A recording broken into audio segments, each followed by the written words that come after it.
घ्या चालेल. तुम्हाला सामानाची काही गरज नाही, सर्व फर्निचर आपल्याकडे रेडी आहे. ठीक आहे. साफसफाई केली आहे ना सगळी? हो, साफसफाई केली तुम्ही. काय लागलं फोन कर. मला फोन करा. करते. फोन उचला पण माझा. हो हो. Thank you very much.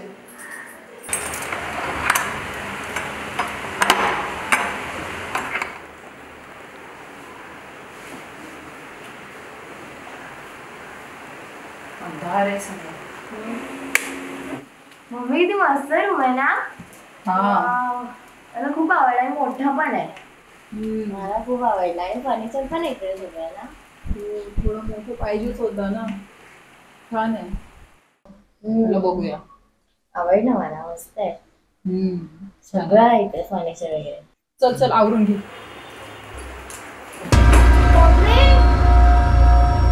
काय झालं? मम्मी कोणतरी बॅग खेचली माझी मध्ये. बॅग कोण खेचणार आहे? इथे कोण आहे?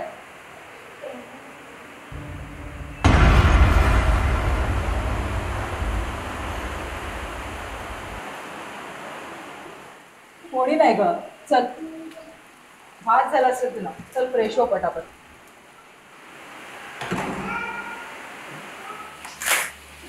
वाव, सगळं किती मस्त आहे इकडे. किचन पण मोठं आहे, बेडरूम पण सगळं मस्त आहे.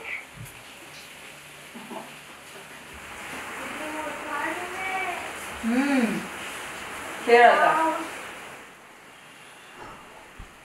खेळावं. कंटाळून चालणार नाही. बॅगेत कपडे ओले आहेत. सुकत घालायला पाहिजे.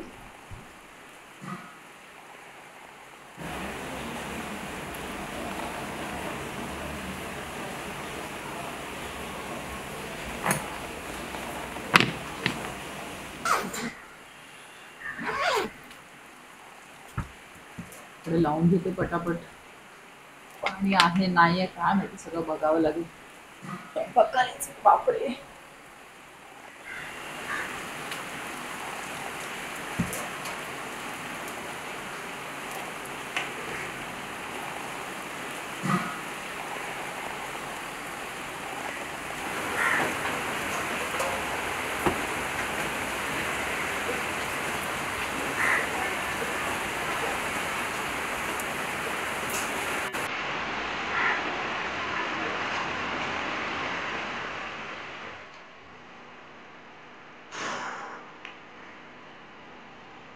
कायला झालं बाबा. बरं झालं कामं झाली. कपडे सुकले ते महत्वाचे. किती कपडे होते.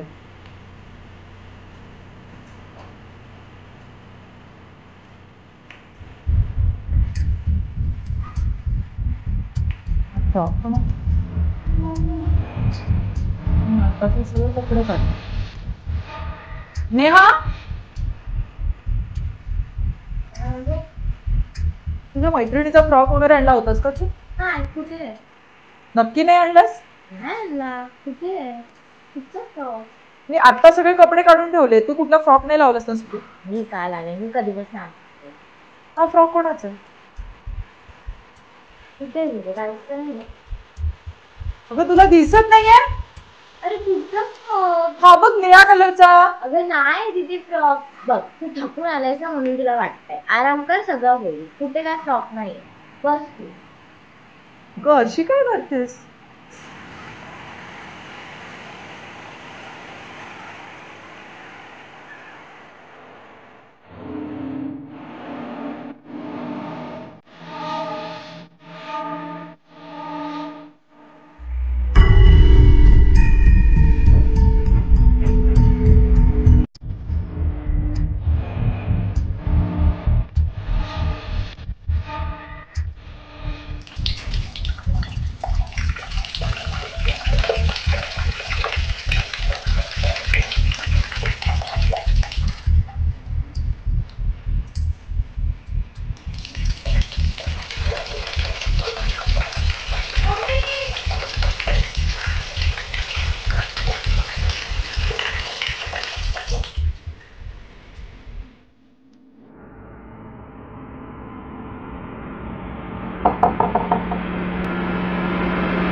कसला आवाज आहे काय नाही. पण झोप होते.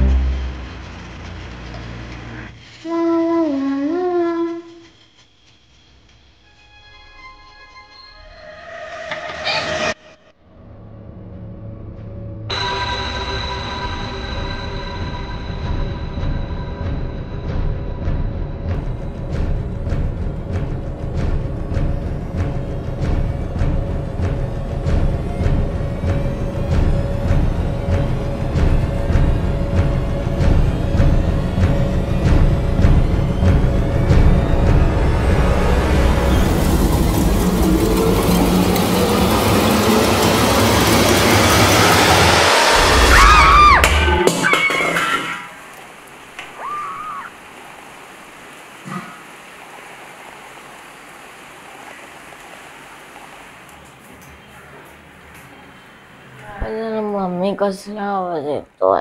नाही कसला नाही बेटा, चल काय नाही.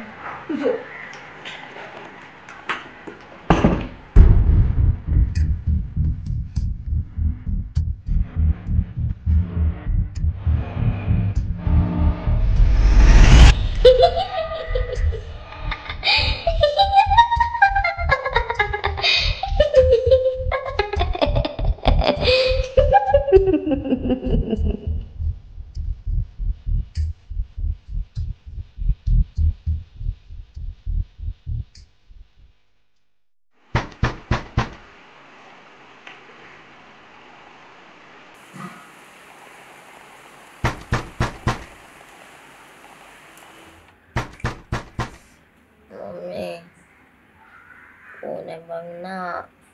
मम्मी मलाच बघू टाइम लागेल.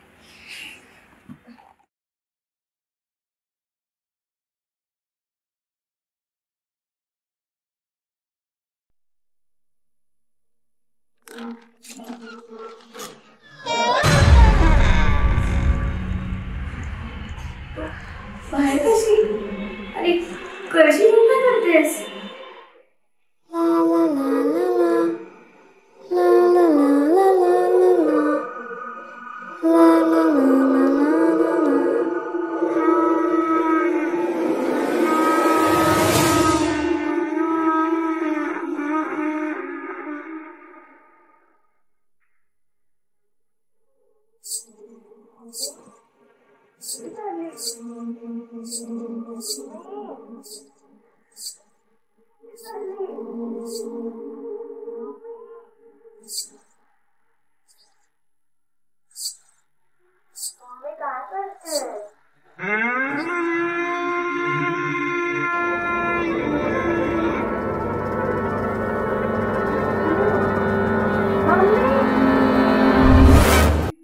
काय करतेस? काय करतेस? कधी उठलीस तू? मला काहीच माहिती नाहीये. मला नाही माहिती मम्मी, तू का असं वागते? इकडे आल्यापासून तू असं वागते. आधी पण तू मला टॉप दाखवत होतीस, तिकडे कुठचाच टॉप नव्हता तरी तू मला दाखवत होतीस टॉप. मला नाही दिसला, तुला दिसत होता. नंतर रात्री पण मी उठली तेव्हा पण मला आवाज आलेला, पण तुम्हाला परत झोपवलंच. आणि आता दरवाजा उघडला मी तेव्हा तू अशी साडी नेसून ते कळशी घेऊन आलेलीस. म्हणजे तुला कधीपासून आवाज येते पण तू सरळ सारत होतीस, माझ्याकडे बघितलं पण नाहीस. आणि आपण तर बिल्डिंग मध्ये राहतो, आपल्याला पाणी भरायची काही गरज नाहीये. इकडे येतच नेहमी पाणी, नळ येते. मग तू का गेलीस? मी तर आधी तुला कधी पाणी भरायला जाताना बघितलं नव्हतं.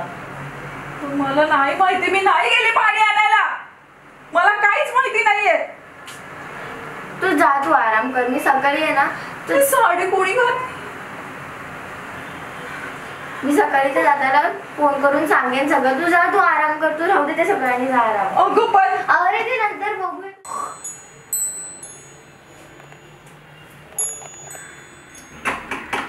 पण का अरे काय झालं? कॉल केलास काल मला? हो दादा, मीच तुम्हाला फोन केलेला. एक प्रॉब्लेम झालाय. काय झालं काय पण? या बसा सांगते.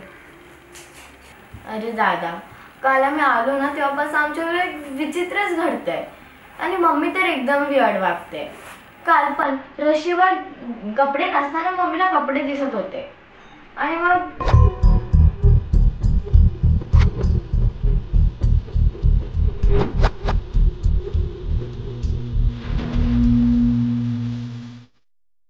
कसं शक्य आहे? ते लोक आधीच मेलेले आहेत, त्यांचा मृत्यू झालेला आहे. काय? नक्की झालेलं काय त्यांच्याबरोबर? कशी गेले ते दोघं? आता काय झालं, खूप जुनी गोष्ट आहे. जवळजवळ 10 वर्ष झाली असतील, मला पण आता एवढं आठवत नाही. तर काय झालं, इकडे जी फॅमिली राहायची ना त्याच्यामध्ये 3 जण होतो. आई, वडील आणि त्यांची मुलगी होती. त्यांच्या तिघांमध्ये काहीतरी झालं, वादावाद झाला आणि त्याच्यामध्ये त्यांचे जे वडील होते ते बाहेरगावी निघून गेले आणि मुलगी आणि आई दोघीच इथे राहत होते. तेव्हा वडील होते ते फक्त काम करायचे, या दोघी घरात असेल. घरामध्ये पैसे नव्हते, त्याच्यामुळे काय झालं, पाणीपट्टी यांची थकली. त्या लोकांनी वर्षभराची पाणीपट्टी भरली आणि ती पाणीपट्टी न भरल्यामुळे गव्हर्नमेंटने यांची पाण्याची लाईनच कापली आणि वर्षभर यांच्या रूमला पाणीच नाही. पाणी नसल्यामुळे हे लोक डिप्रेशनमध्ये गेले. त्यांना वाटलं की पाणी आता भेटणार कुठे आपल्याला, त्यामुळे या लोकांनी विहिरीवर जाण्याचा निर्णय घेतला आणि आई आणि मुलगी दोघं पण विहिरीवरती निघून गेले. जसं त्यांना ती एक सवय झाली की बाबा जाते, पाणी भरतात, कपडे धुतात आणि इकडे येते. पण एक दिवस असं झालं की एका रस्त्यामध्ये त्यांना ट्रकने उडवलं. उडवल्यावरती त्या दोघांचा तिकडेच मृत्यू झाला जागी आणि त्या लोकांना ही जी रूम आहे ती कोणालाच विकायची नव्हती. बहुतेक मला असं वाटतंय की त्यांच्यामध्ये ह्याच्यावर वादविवाद चालू असेल, पण एंड ऑफ द डे त्या लोकांचा खात्मा इकडे जाईल आणि त्यामुळेच या रूममध्ये पण भाडे करून देत नाही आणि जो पण येतो तो दुसऱ्या दिवशी सोडून जातो. समजलं?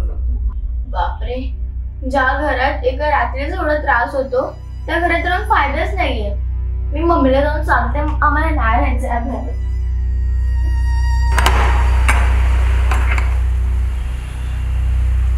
ही घ्या चावी. एका दिवसातच आम्हाला खूप वाईट अनुभव आला आहे. विचारच केला नव्हता की असं काही घडू शकतं एका दिवसात.